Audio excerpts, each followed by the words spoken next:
Rayyan, the man who forgot God. So everything forgot him. Rayyan was a young man in his 30s. He grew up in a modest environment, living through a childhood shaped by poverty and hardship.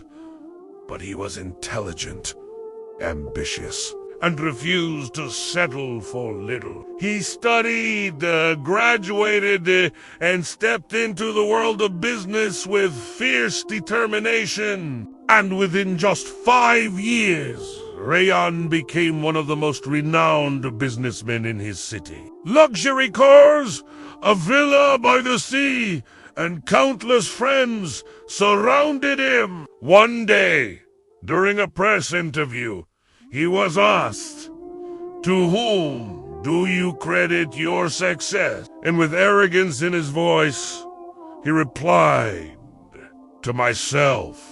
I built all of this. I never relied on anyone. I don't need a god to decide my fate." The audience was shocked, but Rayyan was firm in his words. And from that very moment, the fall began. Within less than a year, he was summoned to court, accused of fraud and financial manipulation. His businesses collapsed and his assets were frozen.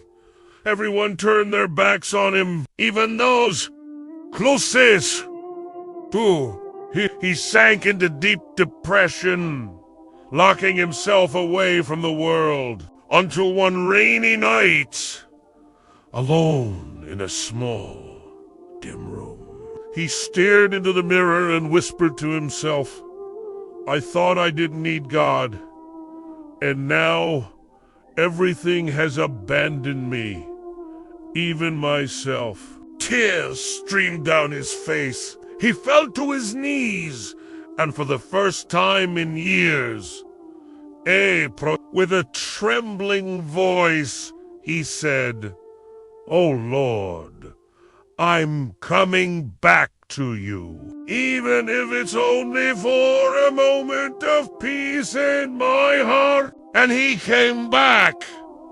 He returned to prayer, to humility, to people, with a new face and a softer heart. He no longer bragged about wealth, but proudly said, "I am just a poor servant at the door of my Lord." The lesson: his downfall wasn't about losing money.